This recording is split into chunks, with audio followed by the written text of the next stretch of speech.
رب العالمین وصلی اللہ علی محمد وآلہ الطاہرین ولعنۃ اللہ علی اعدائہم اجمعین الی قیام یوم الدین۔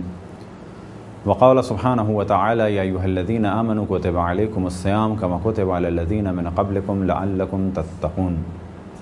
موضوع گفتگو مستحب روزے۔ اب تک ہماری گفتگو واجب روزے، حرام روزے اور مکروہ روزوں کے بارے میں ہوئی، اور اب ہماری گفتگو کا عنوان ہے مستحب روزے۔ تو پہلے مرحلے میں جانب توجہ دلائیں کہ ہر وہ دن کہ جس دن روزہ رکھنا نہ حرام ہو نہ مکروہ ہو، اس دن روزہ رکھنا مستحب ہے۔ فرض کریں کہ عید کا دن بھی نہیں ہے، یعنی عید الفطر کا، عید الاضحیٰ بھی نہیں ہے، اور کوئی مکروہ دن بھی نہیں ہے، نہ عاشور کا دن ہے۔ اب اگر کوئی روزہ رکھنا چاہے تو اس دن روزہ وہ رکھ سکتا ہے اور روزہ رکھنا مستحب ہے، لیکن حرام اور مکروہ دنوں کے علاوہ اور واجب دنوں کے علاوہ ہر دن روزہ رکھنا مستحب ہے کہ جب کوئی شرط کم نہ ہو۔ مثال کے طور پہ کوئی بچہ روزہ رکھنا چاہتا ہے اور اس کے والدین میں سے ایک یا دونوں کے دونوں راضی نہیں ہیں، تو گو کہ عام دنوں میں اس کے لیے روزہ رکھنا مستحب ہے، لیکن اس دن ماں یا باپ میں سے ایک راضی نہیں ہے یا اجازت نہیں دی، تو اب اگر وہ راضی نہیں ہیں اور اذیت کا سبب ہے تو اس کے لیے روزہ رکھنا حرام ہو جائے گا۔ اور اگر فقط یہ کہ ان سے اجازت نہیں لی، انہیں خبر نہیں دی، تو اس کے لیے روزہ رکھنا مکروہ ہے۔ بس شرائط بھی پائی جاتی ہیں، لیکن انہی دنوں میں کون سے دن کہ جب روزہ رکھنا واجب نہ ہو، روزہ رکھنا حرام نہ ہو اور روزہ رکھنا مکروہ نہ ہو، ان کے علاوہ جتنے بھی دن ہیں روزہ رکھنا مستحب ہے۔ اور انہی دنوں میں کچھ ایام خاص ہیں کہ جن میں روزے کی بہت زیادہ تاکید ہے۔ بس پہلے مرحلے میں اس جانب توجہ رہے کہ ہر دن کہ جب روزہ رکھنا واجب نہ ہو، حرام نہ ہو، مکروہ نہ ہو، روزہ رکھنا مستحب ہے۔ اور انہی دنوں میں کچھ ایام ایسے ہیں کہ ان کی بہت زیادہ تاکید ہے۔ تو اب اگلا جو ہمارا موضوع ہوگا وہ یہ کہ جن دنوں میں روزہ رکھنا مستحب ہے، البتہ تاکید کے ساتھ۔ اب یہاں ہم ترتیب سے چلتے ہیں۔ ہر مہینے کی پہلی جمعرات اور آخری جمعرات روزہ رکھنا مستحب ہے، اور 10 دن قمری گزرنے کے بعد پہلی بدھ کو روزہ رکھنا مستحب ہے۔ اسی طریقے سے ہر مہینے کی جمعرات اور جمعے کا روزہ مستحب ہے، اور اگر کوئی 2 دن روزہ نہ رکھ سکے تو جمعے کا روزہ مستحب ہے۔ ہر مہینے کی 13، 14 اور 15 تاریخوں کا یعنی قمری تاریخوں کا روزہ مستحب ہے، اور ان دنوں کو کہا جاتا ہے ایام البیض، یعنی سفید ایام، روشن ایام۔ وجہ کیا ہے کہ 13، 14، 15 اور باقی دنوں میں تو سورج ہوتا ہی ہے، لیکن 13، 14، 15 کی راتوں میں چاند کی روشنی اتنی زیادہ ہوتی ہے کہ راتیں بھی روشن ہوتی ہیں۔ بس 13، 14، 15 کی راتیں بھی روشن، دن بھی روشن، اور 24 گھنٹے کے دن کو یہاں پر کہا گیا دن، کیونکہ دن بعض دفعہ رات کے مقابلے میں ہوتا ہے، دن اور رات، اور بعض دفعہ کہا جاتا ہے ایک دن 24 گھنٹے کا۔ ایام البیض یعنی روشن دن، کہ جن کے دن بھی روشن، جن کی راتیں بھی روشن۔ تو 13، 14 اور 15 کے روزے مستحب ہیں۔ اب یہاں سے ہم گفتگو کو آگے بڑھاتے ہیں اسلامی مہینوں کی ترتیب کے اعتبار سے۔ اسلامی مہینوں میں سے پہلا مہینہ ہے محرم کا مہینہ، اور محرم کے مہینے کی شروع کے ایام میں یعنی پہلا دن یعنی پہلی محرم، تیسری محرم اور 7ویں محرم کے روزے مستحب ہیں۔ البتہ بعض علماء فرماتے ہیں کہ پہلی سے 9 تک کے روزے مستحب ہیں، البتہ 10ویں کا روزہ مکروہ ہے، اور پہلے بھی جانب توجہ دلائی کہ 10ویں تاریخ کا روزہ مکروہ ہے عاشور کے دن کا۔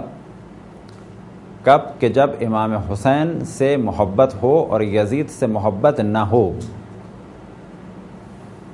اس صورت میں تو مکروہ ہے۔ لیکن اگر کوئی امام حسین کے بغض میں اور یزید کی مودت میں اور بنو امیہ کی خوشحالی پہ خوش ہونے کے لیے اور اہل بیت کی مصیبتوں پر خوش ہونے کے لیے روزہ رکھے تو ایسے شخص کا روزہ حرام ہے۔ یہ پہلے بھی گفتگو تفصیل سے ہو چکی۔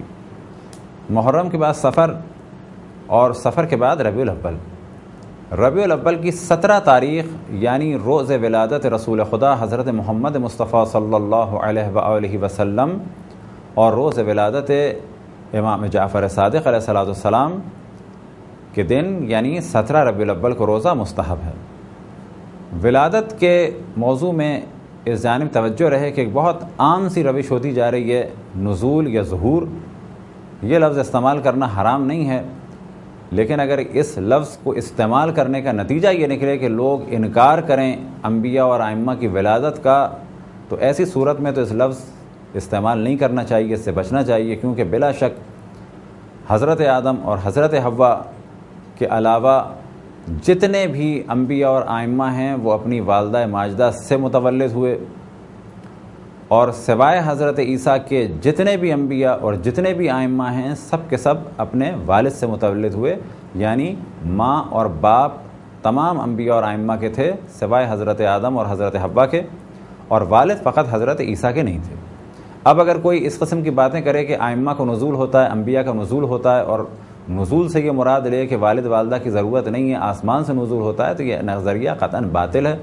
اس نظریے کا نتیجہ یہ نکلے گا کہ ہمیں تمام انبیاء اور ائمہ کی والد اور والداؤں کا انکار کرنا پڑے گا، جبکہ تمام انبیاء کے والد بھی ہیں اور والدہیں بھی ہیں۔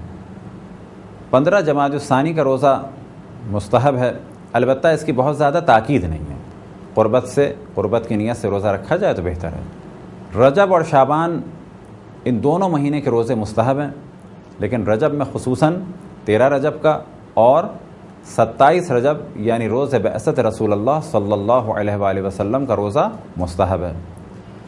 13 رجب کا روزہ تو ویسے بھی مستحب ہے، کیونکہ ہر مہینے کی 13، 14 اور 15 کے روزے مستحب ہیں، لیکن رجب میں ایک اور خصوصیت ہے، وہ کیا ہے کہ 13 کے ساتھ ساتھ 13 تاریخ کی ایک اور مناسبت ہے کہ مولا امیر المؤمنین علی ابن ابی طالب کی خانہ کعبہ میں ولادت باسعادت ہوئی۔ شعبان کے پورے مہینے کے روزے مستحب ہیں، خصوصاً 15 شعبان کا روزہ زیادہ مستحب ہے۔ شعبان کے بعد رمضان کا مہینہ، پورے رمضان کے مہینے کے روزے واجب ہیں، اور رمضان کے بعد شوال کی پہلی تاریخ کا روزہ حرام ہے، یعنی وہ عید کا دن ہے۔ دوسری تاریخ سے لے کر 2 اور 3 روزے کا استحباب نہیں ہے، لیکن 4، 5 اور 6، اور بعض علماء فرماتے ہیں 4، 5، 6، 7، 8، 9، یعنی 4 کے بعد 3 دن، یعنی 4، 5، 6 3 دن کے روزے، یا 4 کے بعد 6 دن کے روزے مستحب ہیں، البتہ ان کی بھی بہت زیادہ تاکید نہیں ہے، قربت کی نیت سے رکھے جائیں تو بہتر ہے۔ شوال کے بعد ذیقعد، اور ذیقعدہ میں جو سب سے اہم مناسبت ہے وہ ہے کہ جس کا ذکر کتب روائی میں کثرت سے ہوا، روز دحو الارض، یعنی جس دن زمین کو پھیلایا گیا اور زمین کے پھیلانے کی ابتدا ہوئی اس مقام سے کہ جہاں آج خانہ کعبہ ہے۔ 29 ذیقعد کا روزہ مستحب ہے، اور روایتوں میں نقل ہوا کہ اس دن اللہ سبحانہ و تعالیٰ نے خانہ کعبہ کو نازل فرمایا۔ ممکن ہے کسی کے ذہن میں سوال آئے کہ خانہ کعبہ نازل ہوا، تو لہذا مراد جو امکان ہے وہ یہ کہ خانہ کعبہ کے بارے میں روایتیں ہیں کہ آسمان سے نزول ہوا، اب یا یہ کہ اسی شکل میں نازل ہوا، یا یہ کہ اس کے لیے جو پتھر ہیں وہ خانہ کعبہ کے آسمان سے نازل ہوئے، اور خانہ کعبہ کے پتھروں کے بارے میں روایتیں کثرت سے ہیں کہ یہ پتھر آسمان سے آئے۔ البتہ پہلی دفعہ خانہ کعبہ کی بنیاد حضرت آدم نے رکھی، اور بعد میں اسی بنیاد کو دوبارہ بلند کیا ہے حضرت ابراہیم اور حضرت ابراہیم علیہم السلام نے۔ ذیقعد کے بعد ذی الحج، ماہ ذی الحج میں پہلی تاریخ سے 9 تاریخ تک کے روزے مستحب ہیں۔ 10ویں ذی الحج کا روزہ حرام ہے کیونکہ عید الفطر ہے۔ پہلی تاریخ سے 9 ذی الحج تک کے روزے مستحب، اور خصوصاً 9 ذی الحج یعنی روز عرفہ کی بہت زیادہ تاکید ہے۔ البتہ روز عرفہ کا روزہ مستحب ہے اس شخص کے لیے کہ جو یہ جانتا ہو کہ اگر میں نے روزہ رکھا تو اعمال اور دعائیں کر سکوں گا بہتر طریقے سے، لیکن اگر کوئی یہ جانتا ہے کہ میں روزہ نہ رکھ سکوں گا یا کمزوری ہوگی اور اعمال نہیں کر سکوں گا اور عرفے کی دعا نہیں پڑھ سکوں گا، اس کے لیے بہتر ہے کہ وہ روزہ نہ رکھے۔ روزہ رکھنا مکروہ ہے، البتہ یہاں پر مکروہ کے معنی ہے کم ثواب ہے، اور بجائے روزے کے خداوند تبارک و تعالیٰ سے راز و نیاز اور مناجات میں مصروف رہے۔ ذی الحج کے مہینے میں ایک اہم ترین دن ہے، اور یہ وہ دن ہے کہ اس دن جو کام انجام پایا اس کام کے لیے اللہ سبحانہ و تعالیٰ کا حکم تھا، یا ایھا الرسول بلغ ما انزل الیک من ربک فإن لم تفعل فما بلغت رسالتہ واللہ یعصمک من الناس، اے میرے پیغام پہنچانے والے، یا ایھا الرسول بلغ ما انزل الیک من ربک، تم وہ پیغام پہنچا دو جو تمہارے پروردگار کی جانب سے ہے۔ اگر تم نے وہ پیغام نہ پہنچایا تو ایسا ہے جیسے کہ پیغام رسانی کا کام ہی انجام نہیں دیا۔ تو یہاں پر یہ بات واضح ہو جائے کہ پہلے مرحلے میں یہ جان لیں کہ جو عید غدیر کے بارے میں کہا جاتا ہے کہ یہ فقط شیعوں کی عید ہے، یہ ایک غلط نظریہ ہے۔ عید غدیر ہر مسلمان کی عید ہے۔ کیوں؟ وہ اس وجہ سے کہ ہر مسلمان یہ مانتا ہے کہ اس دن دین مکمل ہو گیا۔ ہر مفسر شیعہ اور سنی نے اس بات کا اقرار کیا، الیوم اکملت لکم دینکم واتممت علیکم نعمتی ورضیت لکم الاسلام دینا۔ یہ آیت نازل ہوئی کہاں پر؟ غدیر میں، 18 ذی الحج کو، حج سے واپسی پر، یعنی حجۃ الوداع، آخری حج سے جب رسول اللہ صلی اللہ علیہ وآلہ وسلم واپس آ رہے تھے تو اللہ سبحانہ و تعالیٰ نے حکم دیا، یا ایھا الرسول بلغ ما انزل الیک من ربک فإن لم تفعل فما بلغت رسالتہ۔ تمام مسلمانوں نے اس بات کا اقرار کیا کہ رسول اللہ صلی اللہ علیہ وآلہ وسلم نے خطبہ دیا اور مولا امیر المؤمنین علی ابن ابی طالب کے ہاتھ کو بلند کیا اور فرمایا، من کنت مولاه فہذا علی مولا۔ اس روایت کو شیعہ بھی مانتے ہیں، سنی بھی مانتے ہیں، اور صحیح روایت کو عنوان سے مانتے ہیں۔ فقط علماء اہل سنت یہ فرماتے ہیں کہ یہ جملہ بالکل صحیح ہے کہ آپ نے فرمایا من کنت مولا فہذا علی مولا، لیکن وہ کہتے ہیں کہ یہاں پر مولا کے معنی دوست کے ہیں، لیکن ہم یہ کہتے ہیں کہ یہاں پر مولا کے معنی وہی ہیں کہ جو انہوں نے اپنے لیے استعمال کیے، یعنی صاحب تصرف، ایسا شخص کہ جو حق رکھتا ہو دوسرے کی جانوں پر، اس کی نسبت زیادہ حق رکھتا ہو، یعنی جتنا حق ہم اپنی جانوں پہ رکھتے ہیں ہماری جان پر زیادہ حق رکھنے والا۔ لہذا رسول اللہ صلی اللہ علیہ وآلہ وسلم نے پہلے مرحلے میں اقرار لیا، الست اولی بکم من انفسکم، آیا میں تم پر تمہاری جانوں سے زیادہ حق رکھتا ہوں؟ سب نے کہا بلا یا رسول اللہ، جی یا رسول اللہ۔ تو آپ نے فرمایا من کنت مولاہ فہذا علی مولا، جس کا میں مولا، یعنی جس کی جانوں پر میں حق تصرف رکھتا ہوں، جس کی جان پر میں حق رکھتا ہوں اس سے زیادہ، اسی طریقے سے علی ابن ابی طالب حق رکھتے ہیں۔ اب پھر یہاں پر عرض کریں کہ اہل سنت عید غدیر کے تمام واقعات کو مانتے ہیں، تمام روایات کو مانتے ہیں۔ آخر میں وہ یہ کہتے ہیں کہ یہاں پر مولا کے معنی دوست کے ہیں، لیکن ہم یہ کہتے ہیں کہ یہاں پر مولا کے معنی اولا بالتصرف کے ہیں، اور اسی معنی میں مولا کے معنی ہیں کہ جو رسول اللہ صلی اللہ علیہ وآلہ وسلم کے لیے، البتہ رسول اللہ کے بعد نبوت کا سلسلہ ختم ہو گیا، وحی منقطع ہو گئی۔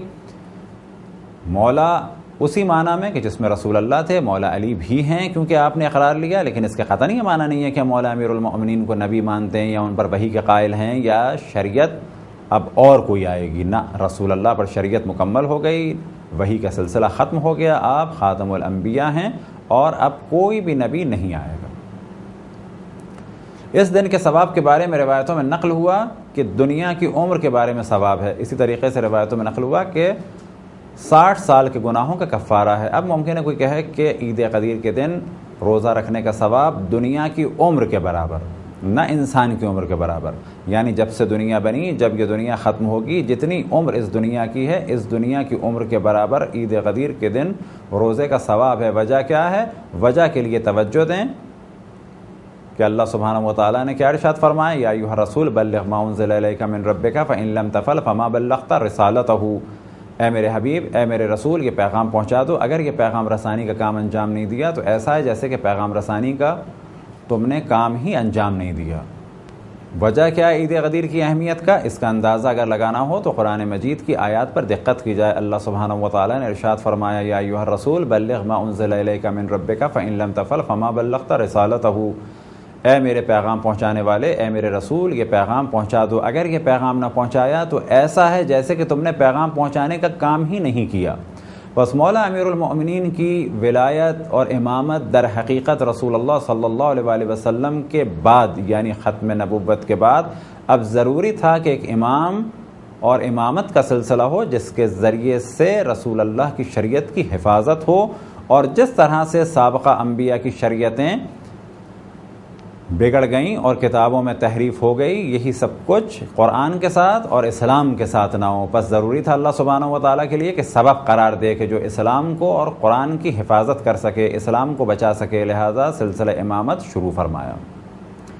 اب اس دن اگر کوئی امامت مولا امیر المؤمنین پر یقین رکھتے ہوئے اور مودت مولا امیر المؤمنین کے ساتھ روزہ رکھے تو در حقیقت اس نے رسالت رسول اللہ صلی اللہ علیہ وآلہ وسلم کا دفاع کیا، اور ان کی رسالت کا دفاع در حقیقت حضرت آدم سے لے کے حضرت خاتم تک تمام انبیاء کی محنتوں اور زحمتوں اور رسالتوں کا اور نبوتوں کا دفاع ہے۔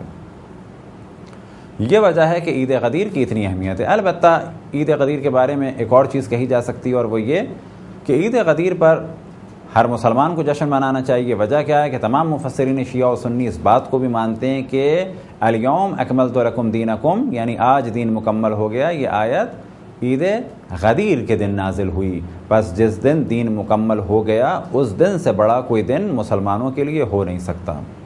عید مباہلہ کا روزہ 25 ذی الحج 9 ہجری کو نجران کے مسیحی آئے اور رسول اللہ صلی اللہ علیہ وآلہ وسلم کی خدمت میں ایک سوال رکھا، اور وہ یہ سمجھتے تھے کہ اس کے ذریعے سے عیسائیت کی جانب دعوت دیں گے مسلمانوں کو، اور رسول اللہ صلی اللہ علیہ وآلہ وسلم کو لاجواب کر دیں گے۔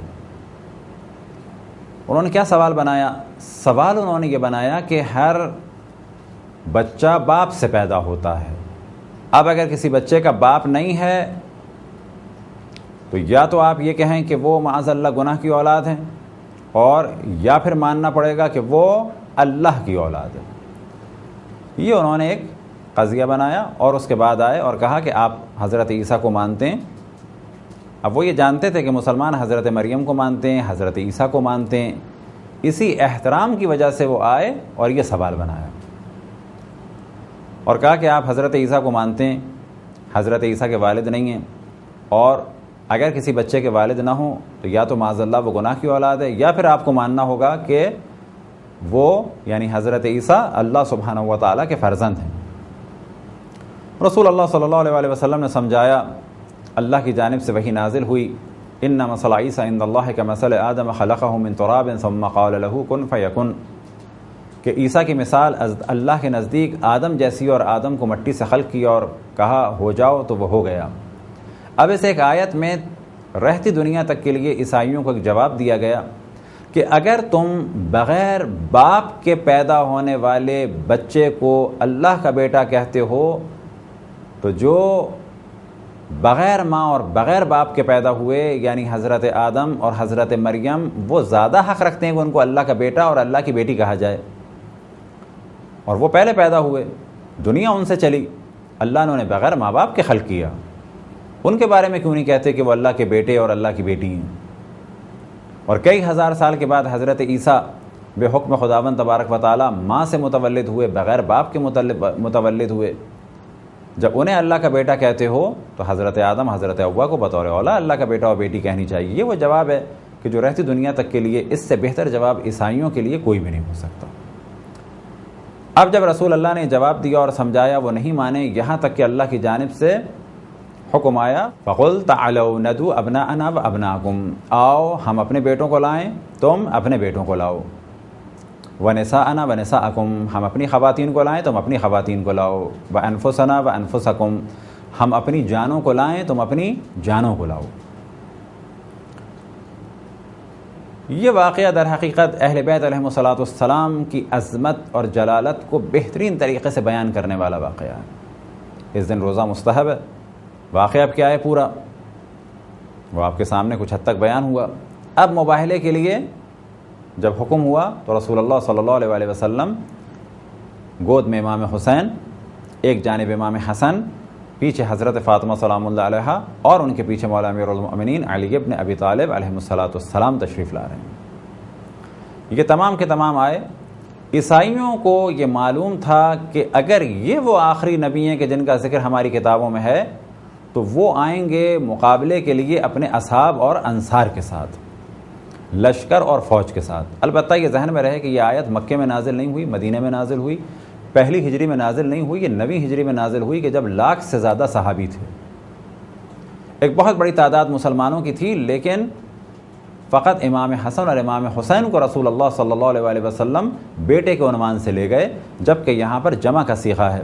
اب یہاں پر ذرا سی گفتگو ممکن ہے ایک نوجوان کے لیے یا عام ایک ایسے فرد کے لیے کہ جو بہت زیادہ ڈیپلی نہ سوچتا ہو یا نہ سننا چاہتا ہو، ممکن ہے کہ ذرا سی مشکل ہو جائے۔ اردو میں اور انگلش میں واحد اور جمع سنگولر پلورل استعمال ہوتے ہیں، واحد ایک کے لیے، سنگولر ایک کے لیے، اور جمع 2 یا 2 سے زیادہ کے لیے۔ عربی میں جمع 3 یا 3 سے زیادہ کے لیے ہوتے ہیں۔ وجہ کیا ہے کہ عربی میں ایک ہے واحد جیسے کتاب، اور پھر تثنیہ جیسے کتابان، اور پھر جمع کتب۔ تو کتاب ایک کتاب کو کہا جائے گا، کتابان 2 کتابیں، اور کتب 3 یا 3 سے زیادہ کتابیں، چاہے وہ کروڑوں ہوں یا اربوں ہوں۔ تو یہاں پہ اللہ سبحانہ و تعالیٰ نے حکم دیا فَقُلْ تَعَالَوْا نَدْعُ أَبْنَاءَنَا وَأَبْنَاءَكُمْ، ہم اپنے بیٹوں کو لائیں، تم اپنے بیٹوں کو لاؤ۔ جمع کا صیغہ تھا، گنجائش بہت زیادہ تھی، لیکن آپ نے واضح کر دیا کہ 3 سے زیادہ کے لیے جمع کا صیغہ استعمال ہوتا ہے، لیکن 2 سے زیادہ میرے بیٹے ہیں ہی نہیں، اور وہ دونوں کون ہیں؟ امام حسن اور امام حسین۔ یہی وجہ ہے کہ جب بھی کہا جاتا ہے کہ سادات کا سلسلہ کہاں تک ہے؟ امام حسن امام حسین، اور پھر رسول اللہ، تو لوگ کہتے ہیں کہ نواسوں سے نسل نہیں چلتی، تو کہا جائے گا اور ناناؤں کی نسل نواسوں سے نہ چلے، یہ الگ موضوع ہے۔ رسول اللہ صلی اللہ علیہ وآلہ وسلم کی نسل بے حکم قرآن مجید ان کے 2 فرزندوں یعنی امام حسن اور امام حسین کے ذریعے سے ہے۔ البتہ قرآن مجید میں جسمانی طور پر رسول اللہ کے فرزندوں کا انکار کیا گیا ہے کہ ان کا کوئی بھی بیٹا نہیں ہے۔ کیا مراد بیٹا نہیں ہے؟ یعنی بیٹے ہوئے نہیں رہے دنیا میں۔ اب اگر کوئی بیٹا ہے تو قرآن کے اعتبار سے کون ہے؟ نواسے ہیں امام حسن اور امام حسین، ان سے ہی رسول اللہ کی صلی اللہ علیہ وآلہ وسلم کی نسل چلی۔ تو اتنی بات واضح ہو گئی کہ اگر کوئی امام حسن امام حسین کے برابر ہوتا فضائل میں تو رسول اللہ اس کو ضرور لے کے جاتے۔ اگلے مرحلے میں بیان ہوا وَنِسَاءَنَا وَنِسَاءَكُمْ۔ لفظ نساء عام طور پر تو خواتین کے لیے آتا ہے، بیویوں کے لیے آتا ہے، یا نساء النبی۔ اس آیت میں کیا حکم ہوا؟ وَنِسَاءَنَا وَنِسَاءَكُمْ، تم اپنی خواتین کو لاؤ، اپنی خواتین کو لائیں، لیکن بیٹیوں کے لیے بھی استعمال ہوتا ہے۔ اب اگر یہاں پہ ہوتا وَبَنَاتِنَا وَبَنَاتِكُمْ تو سب یہ کہتے ہیں کہ یہاں تو بیٹیوں کا کہا تھا، اگر بیویوں کا کہا ہوتا تو اور بھی جاتی خواتین، ازواج جاتی۔ تو ہم یہ کہیں گے کہ یہاں پر اللہ سبحانہ و تعالیٰ نے جناب سیدہ کے فضائل کو بہترین طریقے سے واضح کیا، اور جو لفظ استعمال کیا وہ کیا ہے؟ نساءنا و نساءکم، تم اپنی خواتین کو لاؤ، ہم اپنی خواتین کو لائیں، تم اپنی خواتین کو لاؤ۔ رسول اللہ صلی اللہ علیہ وآلہ وسلم کی 9 بیویاں تھیں جس وقت یہ آیت نازل ہوئی، لیکن آپ کسی ایک کو بھی نہیں لے گئے، لے کے گئے تو فقط اپنی ایک صاحبزادی کو لے کے گئے۔ اگر کسی کے ذہن میں یہ غلط فہمی ہے کہ اور بھی کوئی بیٹی تھی جناب رسول اللہ صلی اللہ علیہ وآلہ وسلم کی، تو وہ اگر ہوتی تو رسول اللہ ضرور لے کے جاتے، اور اگر نہیں لے کے گئے اور پھر بھی کوئی کہے تو ہے، اس کا مطلب ہے اگر وہ ہے بھی تو جناب فاطمہ سلام اللہ علیہا کے برابر نہیں ہے کہ جو جھوٹوں پہ لعنت کر سکے۔ تو یہاں بھی جمع کا صیغہ ہے، لیکن آپ کتنے کو لے گئے؟ فقط ایک اپنی بیٹی کو لے گئے، جبکہ نساء میں گنجائش ہے کہ بیویوں کو بھی لے جائیں، لیکن بیویوں میں کوئی بھی اس مقام کی نہیں کہ جو جناب سیدہ کے ہمتراز ہو اور جھوٹوں پہ خدا کی لعنت کر سکے اور مباہلے میں جا سکے۔ پھر ارشاد ہوا وَأَنفُسَنَا وَأَنفُسَكُمْ، تم اپنی جانوں کو لاؤ، ہم اپنی جانوں کو لائیں۔ ہم ہمیشہ انفس کا ترجمہ جانوں کرتے ہیں، وجہ کیا ہے کہ ہمارے یہاں عام طور پہ انفس کا ترجمہ کر دیا جاتا ہے نفسوں، اور یہ در حقیقت ترجمہ نہیں ہے بلکہ نفس کی ہندی میں یا اردو میں جمع ہے۔ اگر ترجمہ کرنا ہے تو کہا جائے گا ہم اپنی جانوں کو لائیں، تم اپنی جانوں کو لاؤ۔ یہاں پر بھی انفس جمع کا صیغہ ہے، 1,00,000 سے زیادہ صحابی، لیکن جان رسول اللہ اگر کوئی ہے تو وہ ذات مولا امیر المؤمنین علی ابن ابی طالب کی ہے۔ اسی آیت کے بارے میں توجہ دلائی امام رضا علیہ السلام نے کہ جب مأمون نے اپنے دربار میں سوال کیا کہ حضرت علی کے فضائل کو سب سے زیادہ بہتر طریقے سے بیان کرنے والی آیت کون سی ہے؟ تو آپ نے فرمایا آیہ مباہلہ کی آیت کا یہ حصہ، وَأَنفُسَنَا وَأَنفُسَكُمْ، یعنی مولا امیر المؤمنین نفس رسول اللہ ہیں۔ اور یہیں سے ہم استدلال کرتے ہیں کہ جب بعد رسول اللہ نفس رسول اللہ ہے تو پھر ہمیں کسی کے پاس جانے کی ضرورت نہیں، کسی کا دامن تھامنے کی ضرورت نہیں۔ قرآن ہم لیں گے تو نفس رسول سے، اور اگر سنت رسول اللہ ہم دریافت کریں گے، معلوم کریں گے تو نفس رسول سے۔ اور یہی ہمارا جرم ہے کہ ہم نے بعد رسول اللہ صلی اللہ علیہ وآلہ وسلم نفس رسول کے دامن کو تھاما، اور اسی جرم پر باقی رہیں گے انشاءاللہ۔ اس دنیا میں بھی مولا امیر المؤمنین کے دامن سے وابستہ رہیں گے اور ائمہ کے دامن سے، اور اس دنیا میں بھی انشاءاللہ رسول اللہ صلی اللہ علیہ وآلہ وسلم کے نفس سے پاک مولا امیر المؤمنین اور اہل بیت علیہ الصلوۃ والسلام کے ساتھ بزم رسول اللہ صلی اللہ علیہ وآلہ وسلم میں ہوں گے۔ کچھ اور مستحب روزے ہیں لیکن جن کی خاص کوئی مدت بھی نہیں ہے اور خاص وقت بھی نہیں ہے۔ وہ کون سے روزے ہیں؟ حاجت کے روزے۔ جب بھی انسان کو اللہ سبحانہ و تعالیٰ کی بارگاہ میں کوئی حاجت ہو تو روزہ رکھے۔ اسی طریقے سے بہتر ہے کہ منت مانے روزوں کی، کہ جب بھی کوئی حاجت ہو منت مانے کہ یا اللہ اگر میری مشکل حل ہو گئی تو میں تیرے لیے 1 دن کا 2 دن کا جتنے بھی دن چاہے، البتہ کب کہ جب اس کے ماہ رمضان کے قضا روزے اس پر نہ ہوں۔ اسی طریقے سے جب بھی کوئی مشکل آئے روزہ رکھے انسان، اور خصوصاً نوجوانوں کے لیے جو روایتوں میں نقل ہوا کہ جب بھی شہوت کا غلبہ ہو تو وہ روزے کے ذریعے سے اپنی شہوت کو کنٹرول کریں، روزے کے ذریعے سے اللہ اور اپنے درمیان جو حجاب آ گئے ہیں، جو دوریاں ہو گئی ہیں، ان کو انسان ختم کرے۔ خداوند تبارک و تعالیٰ سے دعا ہے کہ بحق محمد وآل محمد ہمیں اپنے رسول اپنی حجتوں خصوصاً امام زمان علیہ الصلوۃ والسلام کی معرفت اور اطاعت کی توفیق عطا فرمائے۔ وصلی اللہ علی محمد وآلہ الطاہرین۔